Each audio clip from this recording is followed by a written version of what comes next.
mas que todos nós somos Israel de Deus, né? Todos nós nos tornamos Israel de Deus, porque se somos descendentes de Abraão, somos parte daquele homem que teve fé, né? E ele diz: eles exortavam que permanecesse na graça de Deus. Por quê? Eles poderiam estar dando ouvido de novo a coisas que não faziam com que eles frutificassem, então eles voltavam para trás, né? No sábado seguinte, ajuntou-se quase toda a cidade para ouvir a palavra de Deus. Então os judeus, vendo a multidão, encheram-se de inveja e, blasfemando, contradizia o que Paulo falava, né? Por causa da inveja, eles já não deixaram mais as pessoas ouvir de bom grado, né? Porque eles iam contrariar. Exatamente o que aconteceu aqui, irmãos. Eles estavam dizendo que Paulo era um herege. A gente tem muito medo de ser chamado de herege, mas não é para nós ter medo. Se nós temos certeza, convicção de o que nós pregamos é verdade, nós temos que enfrentar. Nós temos que enfrentar. Não temos que ter medo. Nós somos muito medrosos, irmão, né? Eu sinto muito dizer isso, né? Eu me incluo nisso, mas eu luto contra isso, para que não seja medroso, né? Para que pregue mesmo, verdadeiramente, doa quem doer, porque o Evangelho é isso. Você tem que pregar, por mais que a pessoa não goste, mas você tem que pregar. Essa é a voz do pastor. A voz do pastor é essa, que não satisfaz o ego do ser humano, que não passa a mão no pecado do ser humano, mas que confronta o pecado do ser humano, né? E esclarece as escrituras, mostra pela palavra que é dessa forma, né? Por isso que nós temos também que crescermos na graça e no conhecimento, tá? Louvado seja o nome do Senhor Jesus. No versículo 48 diz assim: ó, e os gentios, ouvindo isto, alegraram-se, glorificaram a palavra do Senhor e creram todos os quantos estavam ordenados para a vida eterna. Esses irmãos eram ovelhas do Senhor, por mais que não estivessem ouvindo a palavra do Senhor. Por quê? Porque não tinha. Eles estavam em um local onde a palavra do Senhor não era pregada. Agora você imagine, se Paulo não vai na sinagoga, o que acontece? Esses irmãos tinham se perdido, né? Hoje não é diferente, muito mais hoje. Se naquele tempo era assim, você imagina hoje, né? Mas hoje cada um no seu quadrado, né? Ninguém quer você ir para lá e nós para cá e acabou, né? E os grupos, como eu falo, são fechados.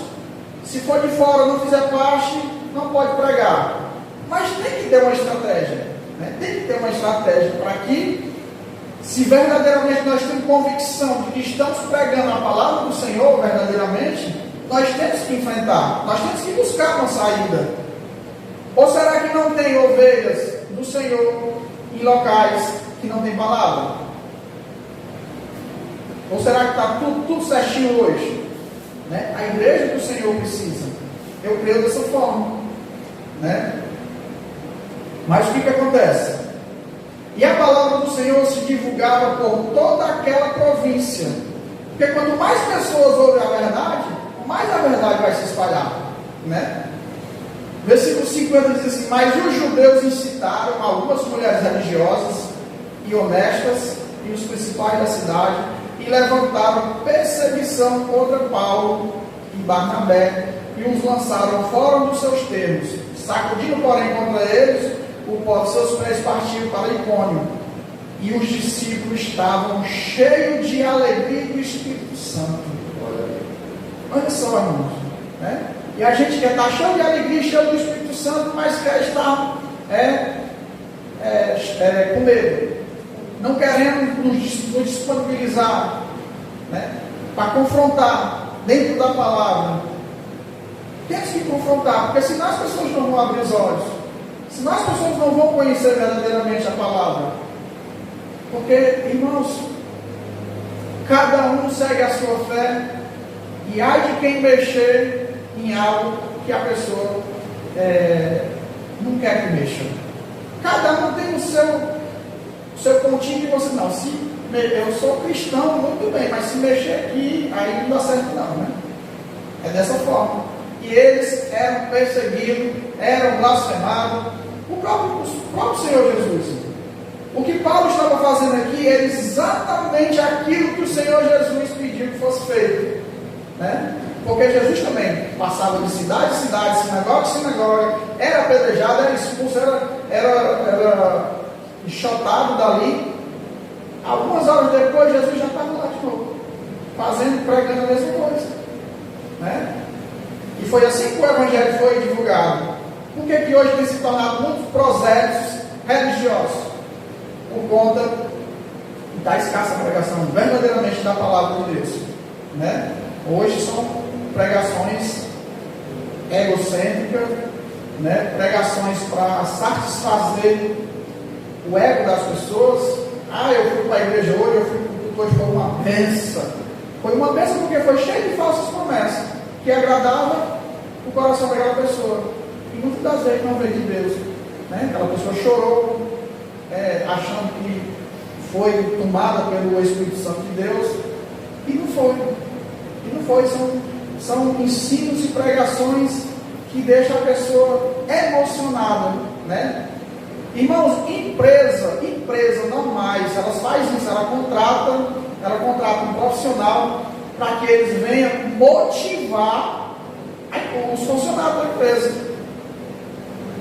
O que eles vão fazer?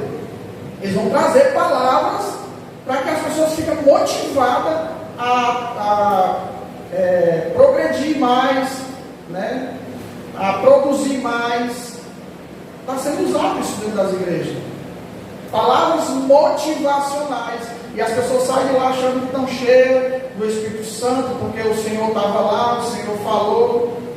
Chorar não quer dizer que foi o Espírito Santo de Deus, né? A verdadeira palavra do Senhor é aquela que nos confronta. E muitas vezes você sai mesmo, meu Deus, que coisa, né? Não é que eu vou suportar isso, mas depois você está cheio de alegria do Espírito Santo de Deus. Glória a Deus, né? E Paulo continua. Chega no capítulo 14. Aconteceu, Paulo e Barnabé foram perseguidos, né? E é interessante que ele diz assim: sacudindo, porém, contra eles o pó dos seus pés, partiu para Icônio. Literalmente o que Jesus falou: vocês chegaram na cidade e não vos receber, vocês até o pó das sandálias vão deixar lá. Literalmente eles fizeram aqui, né? Porque eles estavam expulsando ele da cidade. Então eles vão para outra cidade. Aconteceu que em Icônio entraram junto na sinagoga dos judeus e falaram de tal modo que creu uma grande multidão, não só de judeus, mas de grego. Olha só que tremendo, irmãos. Como crescia a igreja do Senhor, porque aqueles homens não tinham medo de falar aquilo que não agradava, né? Muitas das vezes a gente fala coisas duras, mas aquilo ali, se for de Deus, está despertando, né? E nós não venhamos nos cansar, irmãos, de pregar a verdade. Daqui para frente, eu quero dizer para vocês, daqui para frente, se éramos medrosos, e se nós não vigiarmos, nós vamos continuar mais medrosos ainda, porque o sistema vai pressionar. E se nós não buscarmos verdadeiramente estarmos cheios do poder do Espírito Santo, nós corremos o risco de recuar. E o Senhor quer nos usar. O Senhor quer nos usar para que a sua voz seja ecoada, para que as suas ovelhas que ainda restam, venham ouvir a sua voz, né? Se nós verdadeiramente estamos no Evangelho, nós estamos levando a voz do pastor para que as ovelhas que estão em apriscos sejam